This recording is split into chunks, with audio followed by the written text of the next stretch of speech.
Okay, so this is a simple tutorial video on how to make a simple jerry-rigged antenna.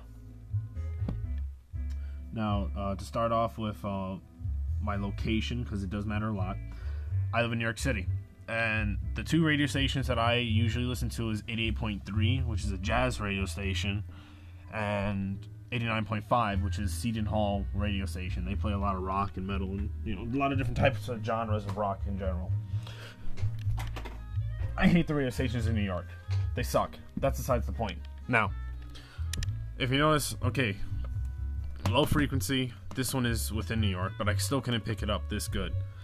The stereo symbol actually picks up, so does the tuned symbol. It actually picks up too, which is great. Now, I'm going to go over to 89.5, and for anybody that lives in New York, you know how much of a pain in the ass it can be to pick up this station. I'm going to raise the volume now, and you're going to see how clear it comes out.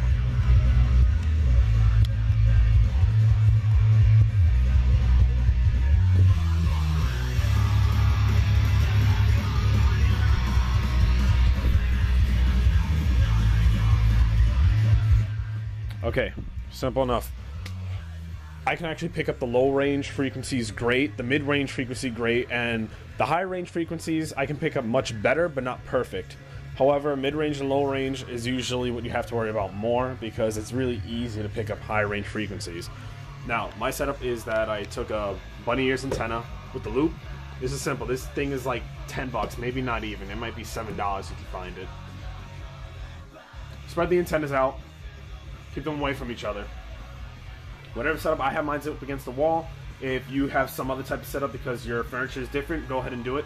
But try to make the antennas as far apart as possible without making them completely parallel. Obviously, it's a coax line. It picks up UHF, VHF, and FM signals. I barreled it to another coax line. This one I made myself. It has better shielding. If you check out the back here, I've got a telephone line, a simple telephone line hooked up to the ground. This is going straight to the floorboard heating. I just have it squeezed between the wall and the floorboard heating itself.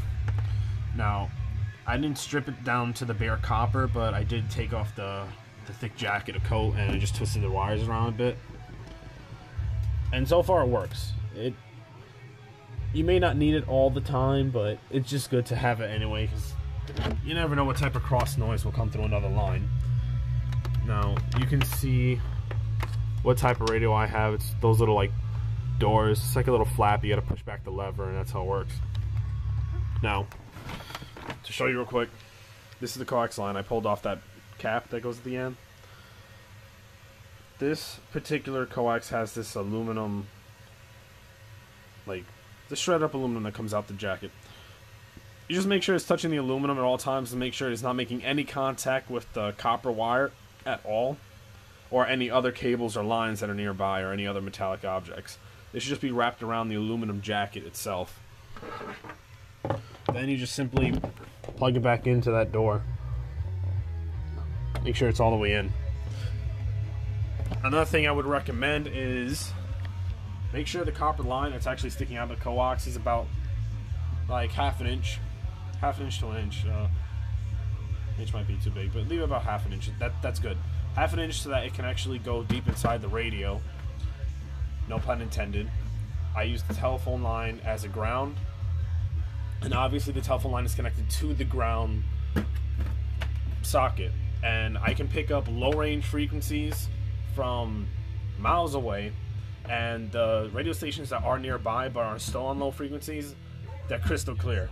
89.5 is all the way in Jersey. It's pretty deep in Jersey, and most antennas that you can purchase in a store, I'm probably not going to be able to pick it up unless you stuck it next to a window, or you had something to go outside a line, or you dropped like 60 bucks.